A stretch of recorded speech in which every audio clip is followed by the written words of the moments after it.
Hey there, Heather Boyd Wire here. Today I'm making drop style wire and bead earrings that are inspired by my rings to make and sell tutorial. You will need 22 to 16 gauge artistic wire. I have beads, cutters, flat pliers, looping pliers, and small round pliers. We'll start with about 2.5 inches of the 18 gauge artistic wire and bend the end into a loop and center it with our looping pliers. These are the Beadalon 6-step looping pliers for making bails. We are going to make those little loops on either end of the wire, and then from there we're just going to press them so the loops are closed. You can also hammer this if you want. We are going to get a larger part of the looping pliers and make a little loop in the center. So we're just going to curve it around. You can wiggle it back and forth so the loop at the top is centered, and we have it ready to put our bead. So we'll put our wire in there, stick the wire through the other side with the bead in the middle. 22 gauge wire is good for this. You could also use 20. And we are winding the wire around on either side so the bead is held snugly between those two loops. So keep wiggling them around to make sure it's nice and snug, and you can wind the wire around about 3 times. It depends on the kind of look you are going for. So we're going to wind it around on either side about 3 times and just keep bringing it around and around. I prefer to cut my wires a little bit long so I have more to grab onto. You can also grab the end with your pliers and tighten up those little coils. So squish the wires together, and then once you're happy with that, you're going to clip them with the flush cutters. So these are the Xuron flush cutters. We're going to clip the ends and pinch in those ends. These are the Xuron tweezer nose pliers.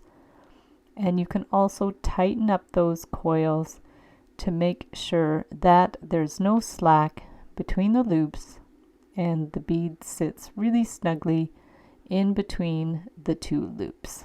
So just tighten it up as you need. You just rotate the wire around so it'll be nice and snug. From there we can get a homemade earring hook. I'll link up some tutorials to make your own hooks, and we'll attach the earring, and you'll see the 2 different sizes made with different lengths of wire. So for the second one, we're using 16 gauge artistic wire. These ones are going to be a little bit more chunky, and we're going to flatten them. So we will just make a loop on one end, flip it around. We're using the smallest size of the bail making pliers, bend it over so these loops are centered.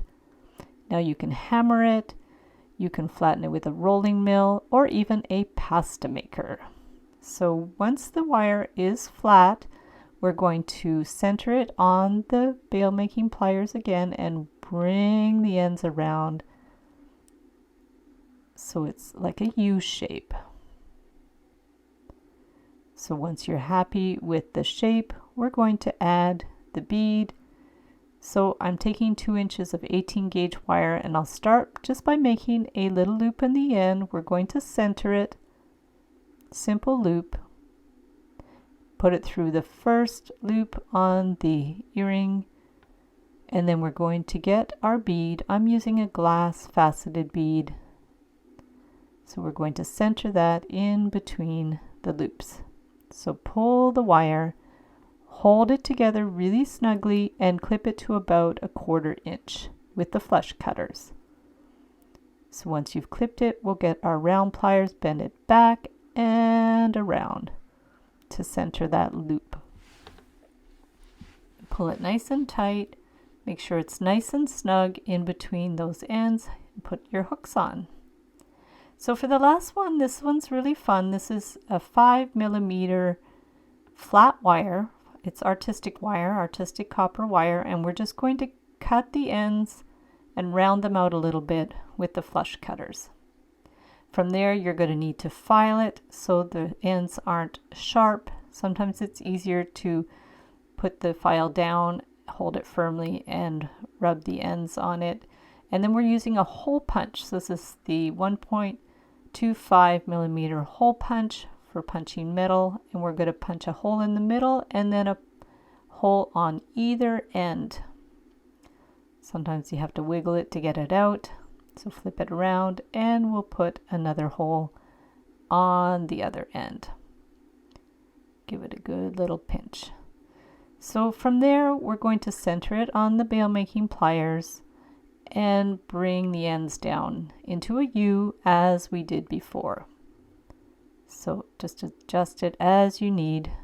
This is going to be a pendant. It's quite a bit more chunky, a little more heavy, and I put some metal spacer beads and a large hematite bead in the middle, and then we're going to do a little loop with our small round nose pliers. I'll link up all my tools in the description below. We're going to flip it around, make sure the wires are pushed against the bead, clip the end to about 1/4 inch, and then we're going to do our little loop on the other side to make sure it's nice and snug. So bend it out and in. Do any little adjustments that you need so it's even. And now we need a little loop at the top, so we're just going to get another piece of 18 gauge wire, make a little loop on the end, and stick it through that hole that we've made. So just stick it right through there, pull it up, hold it snugly, and then we're going to cut that to about 3/8 to 1/2 inch. So we're going to clip it and take the end and bring it back and around to make the loop at the top, and adjust it as you need. Make sure the loop is closed. You can get the flat pliers to adjust it, and there it makes a really funky pendant. And there are our 3 designs for earrings and a pendant. So thanks so much for watching the video. Give it a big thumbs up if you liked it. Be sure to subscribe to my channel for lots more wire art and jewelry making videos. And if you'd like to share photos of your wire art and jewelry, be sure to join the Wire Makers Club on Facebook. And if you'd like to check out my work on Etsy, my husband and I specialize in custom wedding cake toppers and funky jewelry. I also have a mailing list, so if you'd like to sign up below, I'll send you my Wire Art Essentials ebook. So thanks again for watching, and we'll see you the next time.